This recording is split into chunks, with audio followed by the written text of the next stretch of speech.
नमस्कार, हमारे खास कार्यक्रम में आप सभी का स्वागत है। मैं हूं आपके साथ गौरी शंकर। जहां उत्तराखंड में शीतकालीन सत्र यानी कि आखिरी सत्र होना है और कई मुद्दों पर विपक्ष सरकार को घेरने की तैयारी कर रही है। खास तौर पर गैरसैंण का मसला, भू कानून के मसले पर, बेरोजगारी, महंगाई, ये तमाम ऐसे मुद्दे हैं जिस पर विपक्ष सरकार से सवाल जवाब करेगी। तो सवाल यही है कि क्या सरकार के पास यानी कि पुष्कर सिंह धामी सरकार के पास विपक्ष के तमाम सवालों का जवाब होगा? इसी पर बातचीत करेंगे, चर्चा करेंगे, लेकिन पहले एक रिपोर्ट दिखाते हैं हम आप तक। सरकार को घेरने के लिए विपक्ष तैयार। विपक्ष हर मुद्दे पर सरकार से मांगेगा जवाब।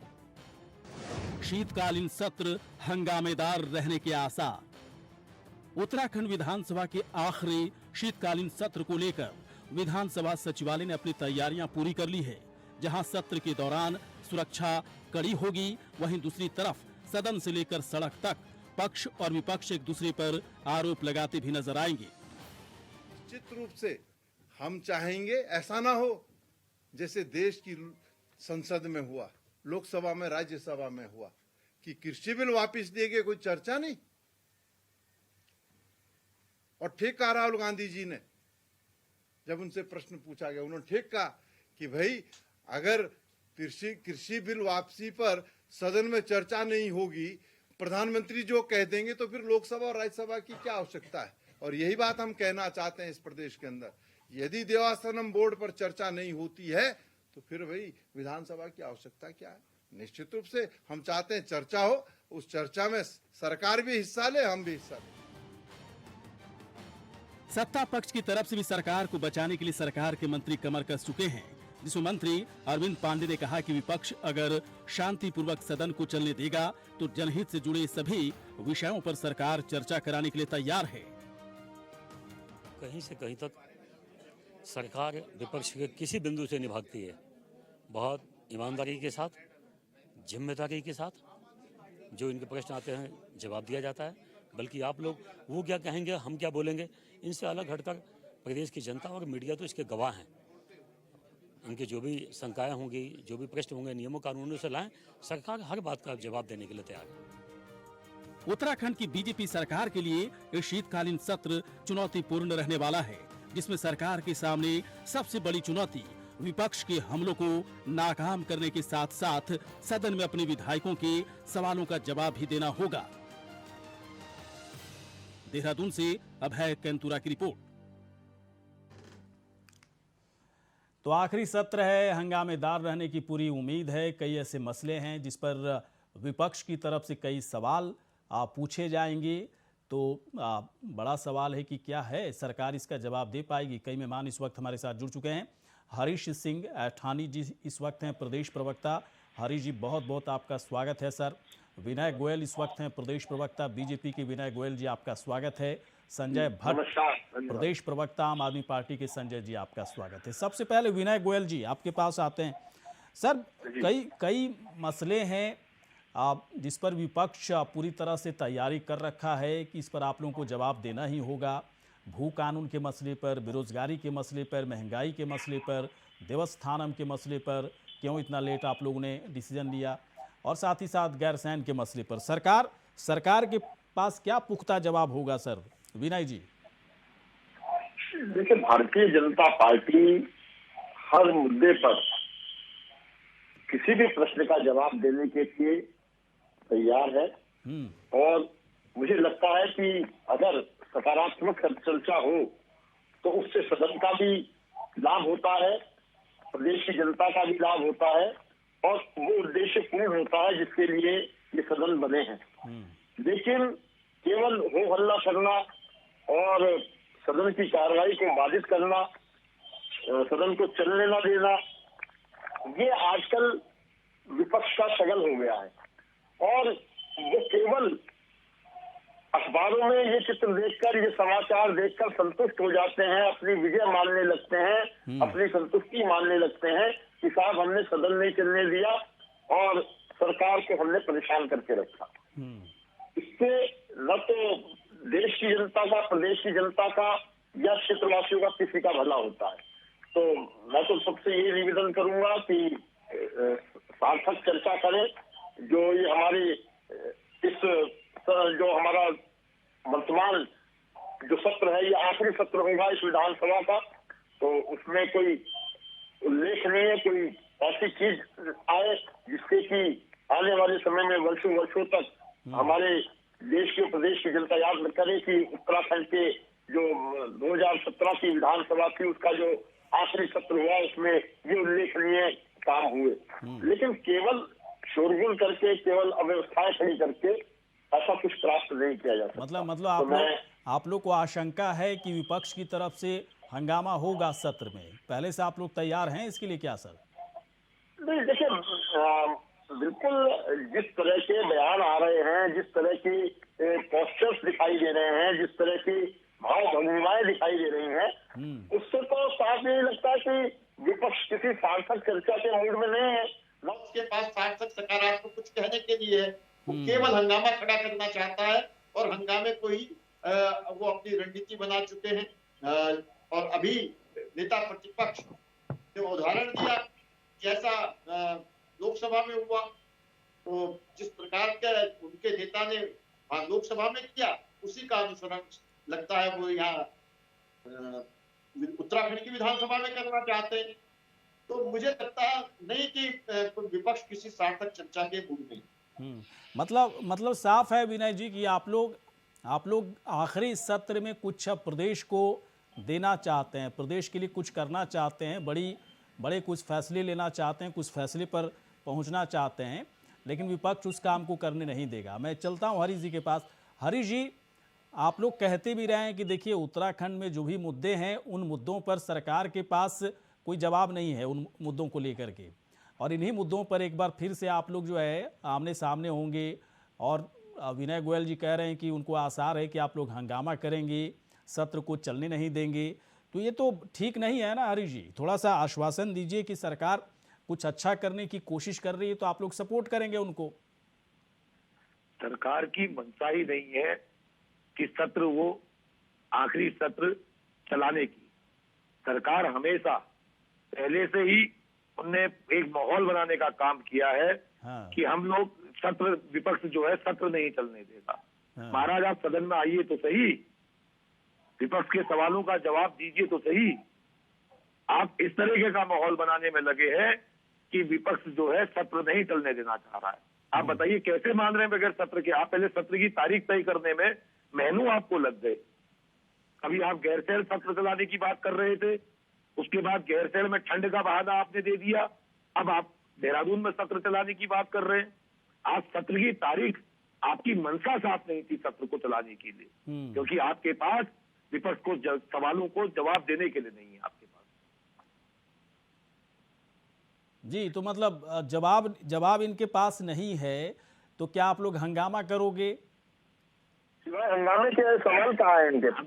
हंगामे के लिए इनसे ये पूछना चाह रहा हूँ विनय गोयल जी से, आप पूरी उसके साथ आइए सदन के अंदर, पूरा आप जवाब लेके आइए। जब सवाल के जवाब देंगे तभी तो सत्र ठीक से चलेगा। क्या है सर आप लोग के पास, क्या है जो इस बार आप लोग मतलब उठाने की सोच रहे हैं कि सरकार इस पर जवाब सरकार को देना होगा? आप लोग कुछ उठाएंगे ना मुद्दे? बिल्कुल, देवस्थानम बोर्ड बगैर सदन में पास हुए, आपने मुख्यमंत्री जी ने मतलब ये मान लिया कि हम इसको भंग कर रहे हैं। ठीक है, अच्छी बात है, लेकिन सदन में परिचर्चा तो हो। नौकरियों पर, रोजगार पर आप उत्तराखंड के लोगों को श्वेत पत्र जारी करके बताने का काम तो करें कि कितनी नौकरियां लगा दी पिछले 5 साल में। तीसरी चीज, आप लोगों ने किसानों के साथ, किसानों के लिए गन्ने के मूल्य में आपने चुनावी वर्ष में कह दिया, नंदा गौरा कन्याधन आपके चुनावी वर्ष में आप लेके आ रहे हैं कि चुनावी वर्ष में आप ये बताने का काम कर रहे हैं कि नंदा गौरी कन्या, गौरा देवी कन्याधन का जो 17-18 में, जो 16-17 में जो बच्चियां छूट गई थी, उनके आप आवेदन करें, उसका हम परीक्षण करेंगे। योजना का नाम परिवर्तन करते समय आपको समाज कल्याण विभाग और बाल विकास विभाग का अंतर आपके मंत्री को समझ में नहीं आया, जिससे पूरे प्रदेश में गरीब कन्याओं का आपने हक मारने का काम आप लोगों ने किया। तो इन सब विषयों पर हम लोग चर्चा के लिए, चलिए ठीक है, समझ गया सर, मैं समझ गया कि देखिए जो भी है आखिरी सत्र आसान नहीं होगा सरकार के लिए। अब विपक्ष के पास मुद्दे हैं, उन मुद्दों पर सरकार को जवाब देना होगा। विनय जी वैसे कह रहे हैं कि जवाब तो सब कुछ जवाब है, कई चीज़ों का जवाब दिया जा चुका है, लेकिन आप लोग शांत होंगे तभी तो कुछ काम हो पाएगा, सरकार कुछ आगे बढ़ेगी। प्रदेश प्रवक्ता आम आदमी पार्टी के संजय भट्ट जी इस वक्त हमारे साथ हैं। संजय जी, सत्र से मैं ये नहीं कह सकता कि आम आदमी पार्टी चूंकि अभी नई पार्टी है, इस बार अपना बेस मजबूत करने में लगी हुई है, सत्र से कोई उसका कोई मतलब नहीं होगा। मतलब बिल्कुल होगा, अभी आप सत्ता में नहीं है या फिर विपक्ष में नहीं है तभी मतलब आप लोग को है। मैं थोड़ा जानना चाहता हूं कि चुनाव के वक्त में आप लोग अमूमन वही मुद्दे उठा रहे हैं जो कांग्रेस के पास है। आप लोग चाहते हैं कि जो भी आखिरी सत्र है इसमें सरकार का कोई स्टैंड पता चले उत्तराखंड के लिए? देखिए गौरीशंकर जी, ये बात तो सही है कि सदन के अंदर हम नहीं है, लेकिन कल हमारा विधानसभा घेराव का कार्यक्रम है और हम लोग हजारों की सैकड़ों की संख्या में इकट्ठा होकर विधानसभा को घेराव करेंगे। घेराव करने का कारण है क्योंकि पिछले 5 सालों से जो घोषणा पत्र जारी किया गया था भाजपा के द्वारा, उस पर बिल्कुल भी अमल नहीं हुआ। इन्होंने जो जो बातें कही थी उसमें से एक भी बिंदु पर इन्होंने काम नहीं किया। देखिए, जब ग्रीष्मकालीन इन्होंने कहा सत्र नहीं चलाया गैरसैंण में और कहा कि शीतकालीन सत्र हम गैरसैंण में करेंगे, तो अब इन्होंने मुख्यमंत्री धामी जी ने घोषणा की कि गैरसैंण में सत्र होगा और उसके बाद अब सत्र देहरादून में हो रहा है। उसमें भाजपा और कांग्रेस दोनों की मिली भगत है। नेता प्रतिपक्ष भी नाकारा हैं और जो इनके बंशीधर भगत है मंत्री, वो भी नाकारा हैं। दोनों के दोनों गए प्रेमचंद अग्रवाल जो स्पीकर है उनके पास और कहा कि गैरसैंण में सत्र ना हो, सत्र देहरादून में हो, गैरसैंण में ठंड पड़ती है। अरे भैया, ठंड पड़ती है तो वहां लोग भी तो रहते हैं, क्या उनको ठंड नहीं लगती? वो भी तो वहां लोग रहते हैं। आप कैसे नेता हो गए, तो क्या इतने बड़े आदमी हो गए कि आप जनता से ज्यादा ऊपर हो गए जो आप गैरसैंण में सत्र ना कराकर देहरादून में सत्र करा रहे? आपने कहा था 2017 में कि गैरसैंण को राजधानी बनाएंगे, आपने गैरसैंण को बना दिया ग्रीष्मकालीन राजधानी। राजधानी क्यों नहीं घोषित किया? माननीय प्रधानमंत्री जी अभी आए थे परेड ग्राउंड में, हम तो सोच रहे थे प्रधानमंत्री जी घोषणा कर देंगे कि राजधानी गैरसैंण घोषित की जाती है, लेकिन उसमें भी कुछ नहीं हुआ। जहां तक बात की जाए उत्तराखंड के सब कामों की, 3 मुख्यमंत्री जरूर मिले, रोजगार के मुद्दे वहीं पर खड़े हैं, पलायन के मुद्दे वहीं पर खड़े हैं, स्वास्थ्य के मुद्दे वहीं खड़े हैं, शिक्षा के मुद्दे वहीं खड़े हैं, क्यों संजय जी, ये जागृति जो है आम आदमी पार्टी में 3-4 महीने पहले आई ना, जो जिस जागृति की बात कर रहे हैं, महंगाई जागृति की बात आप समझ रहे हैं ना। हाँ। वो जागृति पिछले 2 साल से हम लगे हुए हैं सड़कों पर और हमारे बाद ये कांग्रेस जाग के आई। नहीं तो कांग्रेस के प्रीतम सिंह जी को तो मुख्यमंत्री त्रिवेंद्र सिंह रावत जी ने वो वाला मकान अलॉट करा था जो मुख्यमंत्री खंडूरी जी से हाईकोर्ट ने खाली करवाया था, वो कांग्रेस के अध्यक्ष को दे रखा था। यानी कांग्रेस और भाजपा एक थाली के चट्टे पट्टे बनकर बैठे थे यहाँ पर, तब वो प्रदेश अध्यक्ष थे, आज वो नेता प्रतिपक्ष हैं। आज उनको मकान मिल सकता है, लेकिन उस समय सिर्फ एक विधायक के नाते उन्हें विधायक हॉस्टल में आवास न देकर मुख्यमंत्री, पूर्व मुख्यमंत्री वाला आवास दिया गया था इस भारतीय जनता पार्टी सरकार ने। यानी कांग्रेस और भाजपा एक ही थाली के चट्टे बट्टे बनकर इस उत्तराखंड को लूटता है, खसोटता है। ये मैं नहीं कह रहा हूँ, ये तो हरीश सिंह रावत जी ने कहा कि मैंने ही त्रिवेंद्र सिंह रावत जी को ढेंचा बीज घोटाले में हरीश रावत से बचवाया। ये तो बीजेपी और कांग्रेस दोनों कह रहे हैं कि हम लूटते आए, खसोटते आए और आंखें बंद कर लो, 30 करोड़ लूट लो, मैं आंखें बंद कर लूंगा। ये सब ये पूरे उत्तराखंड ने देखा है। ठीक है संजय जी, संजय जी बिल्कुल जारी रही है। मैं देखना चाहूंगा या पूरे देश की जनता इस बात को देखना चाह रही है कि संजय भट्ट की पार्टी आम आदमी पार्टी बहुत ही जोर लगा रखी है उत्तराखंड में। तमाम जो काम किए जाने की ज़रूरत है आप लोगों की तरफ से चुनाव के वक्त में वो किए जा रहे हैं, इसका फ़ायदा कितना होगा?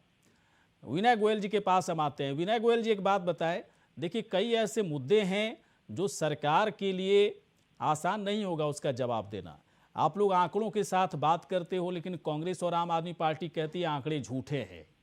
मुझे एक बात समझ में नहीं आती है कि रोजगार के आंकड़े आप लोगों को आपके जो आंकड़े रोजगार के हैं उस पर विपक्ष उसको मानने के लिए क्यों तैयार नहीं है?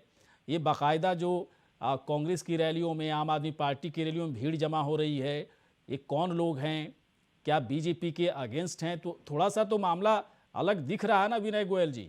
हंगामा ठीक है, सत्र में खूब हंगामा होगा, लेकिन चुनावी हंगामा तो बिल्कुल अलग होगा। जी, दिक्कत ये है कि रटी रटाई स्क्रिप्ट कब तक पड़ेगी और मौसम बहुत बदल चुका है, स्थितियां बदल चुकी है। जिस संस्था ने ये रिपोर्ट दी थी कभी कि उत्तराखंड में बेरोजगारी की दर ज्यादा है, जिन्होंने उस समय 20% से अधिक की बेरोजगारी की दर बताई थी। मैं अपने मित्र संजय भट्ट जी को और अपने साथी को पैनलिस्ट के साथी को बता देना चाहता हूँ कि उसी संस्था ने अब रिपोर्ट दी है कि उत्तराखंड में ताजा जो बेरोजगारी की दर है वो केवल 3.1% है। अब ये वो देखेंगे नहीं, रोजगार मिल गया, 15 लोग बेरोजगार थे, उन्हें रोजगार दे दिया आपने। अपने बारे में बोलिए, अधीर मत होइए। मैं सवाल कर रहा हूँ सर आपसे।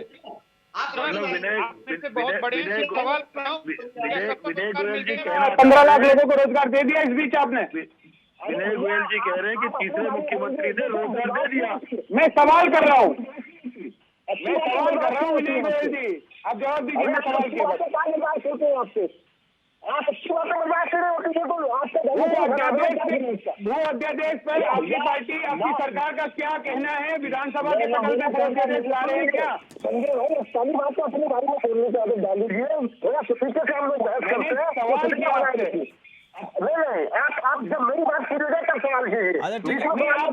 भट्ट साहब एक मिनट थोड़ा रुकिएगा। भट्ट साहब, विनय गोयल जी को अपनी बात रखने दीजिए, काउंटर कर सकते हैं। देखिए एक राउंड हो चुका है, काउंटर कोई भी कहीं कर सकता है, लेकिन एक मिनट विनय गोयल जी क्या कह रहे हैं सुन लेते हैं पहले। विनय गोयल जी बात रखिए। जिस संस्था ने रिपोर्ट दी थी कि 23% उत्तराखंड में बेरोजगारी की दर है, उसी संस्था ने एक हफ्ता पहले रिपोर्ट दी है कि आज उत्तराखंड बेरोजगारी दर में जो सबसे कम बेरोजगारी दर वाले राज्य है, उन राज्यों में उत्तराखंड शामिल है और केवल 3% है। और ये जो आंकड़ा है ये देखना नहीं चाहते। जब 23% का आंकड़ा आया था तो उसको खूब प्रचारित कर रहे थे, हर चैनल पर हर डिबेट में बात करते थे। लेकिन जब तक 3% का आंकड़ा आया है तब से इनके होश खिल गए हैं, आवाज नहीं निकलती इन लोगों की। और जिस प्रकार से पत्र जारी करिए, भाजपा बताए बेरोजगारी के आंकड़े जो है एक संस्था के माध्यम से आप लोग देखना चाह रहे हैं। मैं कह रहा हूँ कि विधानसभा सत्र में आंकड़े दे दीजिए। क्या दिक्कत है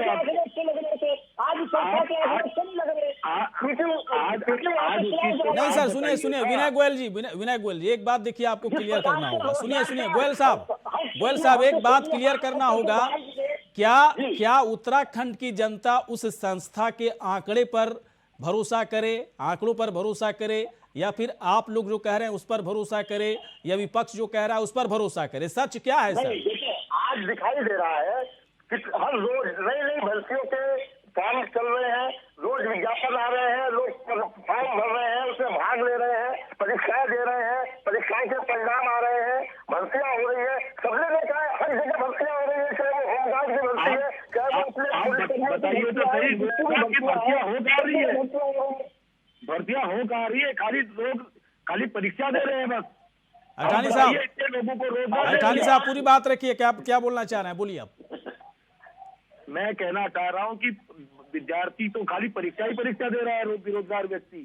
मैं कह रहा हूँ कि बताइए तो सही, आंकड़ों के साथ इस विभाग में इतने दे दिए, इस विभाग में इतनी कथा कि हम भी तो खोजबीन करें कि किसकी नौकरी लग गई है इन 6 महीने में। आपको ध्यान है ना, हरीश रावत जी के समय में किसने 6 महीने की बात क्यों कर रहे हैं अठानी साहब? 4.5 साल हो गए बीजेपी सरकार के, मतलब 5 साल होने जा रहे हैं। उससे पहले तो खुद बीजेपी वाले सुनने मान रहे हैं कि उससे पहले को मतलब मुख्यमंत्री बदल गया इसलिए कि कोई काम ही नहीं हुआ। कांग्रेस सरकार से कहीं ज्यादा नौकरियां दी है, रोजगार दिए, बोल सकते हैं भट्ट साहब, बोल सकते हैं, काउंटर कीजिए आप।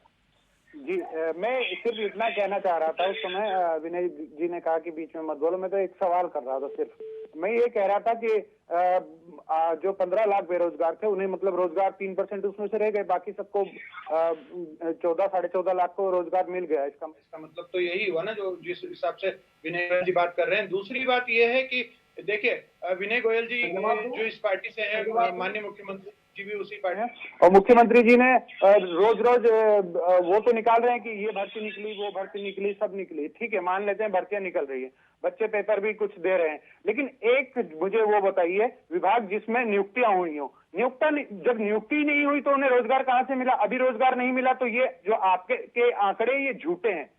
जो आप कह रहे हैं ना 3% बेरोजगारी, ये झूठ है, क्योंकि जब तक नियुक्ति नहीं मिली तो वो रोजगार तो उन्हें मिला नहीं। अगर मान लीजिए आपने जो माननीय मुख्यमंत्री जी ने कहा, विनय गोयल जी देखिए सवाल जो उठाया जा रहा है भट्ट साहब की तरफ से या फिर हरीश जी की तरफ से, मेरे दिमाग में एक चीज आया कि आप लोग जो है क्लियर कट चीजें क्यों, पूरी क्लियर कट तस्वीर क्यों नहीं पेश करते? जैसे उत्तर प्रदेश में क्या हो रहा है, उत्तर प्रदेश में विपक्ष की तरफ से आरोप लगाया जाता रहा है कि बेरोजगारी की समस्या को लेकर सरकार मतलब बिल्कुल संजीदा नहीं है, तब सीएम योगी ने क्या किया कि जब जब नियुक्ति की बात होती थी बाकायदा वो है ना नियुक्ति पत्र बांटना, लोगों से संवाद करना, उसे एक भरोसा बढ़ता है कि नहीं नौकरी लग रही है, नियुक्ति पत्र दी जा रही मतलब नौकरी लग रही है।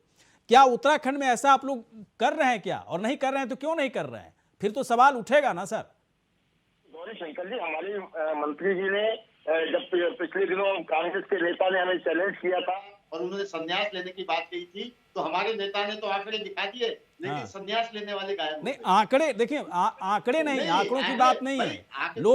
लोगों को भरोसा, लोगों को कंफर्म चाहिए कि हाँ मेरी नौकरी लग गई। सेवा आयोग के माध्यम से कितने लोगों को नौकरी मिली है, शिक्षा विभाग में कितने लोगों को नौकरी मिली है, रिकॉर्ड भर्ती। मैं दावे के साथ कह सकता हूँ कि भारतीय जनता पार्टी ने रिकॉर्ड संख्या में डॉक्टरों की नियुक्ति की है, जो कि आज तक कहीं नहीं हुई। इनके गौरी शंकर जी, इनसे कहिए विभागवार प्रकाशित करें कल के अखबारों में या कल के आपके चैनल के माध्यम से ये दिखाए लोक निर्माण विभाग में इतनी सरकारी नौकरी लगी, सारे इंजीनियरिंग के हड़ताल में बैठे हुए हैं, सारे शिक्षा मित्र हड़ताल में बैठे हुए हैं, आंगनबाड़ी कार्यकर्ता। चलिए एक बात बताइए गोयल साहब, एक बात बताइए। हरीश जी और संजय जी दोनों का एक तरह से दोनों की मांग है कि जब कल से सत्र की शुरुआत होगी, कम वक्त है, कम वक्त में बहुत कुछ कहना होगा, बहुत सारे काम हैं, लेकिन देखिए विपक्ष ने साफ इशारा कर दिया है कि हम इन मुद्दों पर पहले साफ साफ जवाब चाहेंगे सरकार से। बेरोजगारी के मसले पर, महंगाई के मसले पर, है ना, किसान के मसले पर, इसके बाद देवस्थानम के मसले पर, गैरसैंण के मसले पर, भू कानून के मसले पर। क्या पूरी तरह से इसी सत्र के दरमियान क्या कंप्लीट भरोसेमंद आंकड़े आप लोग पेश करेंगे सदन के पटल पर? कुछ इस तरह की रणनीति है आप लोगों की सर, बताइए गोयल जी। बिल्कुल, हम कंप्लीट जवाब देने के लिए तैयार हैं। और देखिए, सदन चलाने की एक प्रक्रिया है, सदन को माननीय विधानसभा अध्यक्ष संचालित करते हैं। हाँ। और जो भी प्रश्न पूछना हो या जो भी कुछ उसमें जानकारी चाहिए वो माननीय विधानसभा अध्यक्ष के माध्यम से मांगी जाती है। और जो विधानसभा अध्यक्ष जी के द्वारा बनाए गए नियम, कायदे, कानून और दी गई रूलिंग को फॉलो करेंगे तो सारी समस्याओं का जवाब मिल जाएगा। और लेकिन अगर विधानसभा अध्यक्ष कुछ कहते रहे और सदस्य केवल हो हल्ला करते रहे तो उससे तो कुछ हासिल नहीं होगा। तो मैं निवेदन ये करना चाहूंगा कि केवल हो हल्ला ना करें। चलिए बिल्कुल समझ गए सर, मतलब काम की बातें हों, सरकार अपनी जिम्मेदारी निभाए, विपक्ष भी अपनी जिम्मेदारी को बखूबी निभाए और साफ सुथरी छवि दोनों की तरफ से पेश किया जाए। सर समय खत्म हो गया और सत्र में काम जैसी बात हो, हंगामा ठीक है अपने अपने मसले पर हो सकते हैं, लेकिन काम ज्यादा हो दिखना चाहिए सत्र के दरमियान। आप तीनों यहां पर आए सर, बहुत बहुत शुक्रिया, धन्यवाद। इसी के साथ खास कार्यक्रम इतना ही, नमस्कार।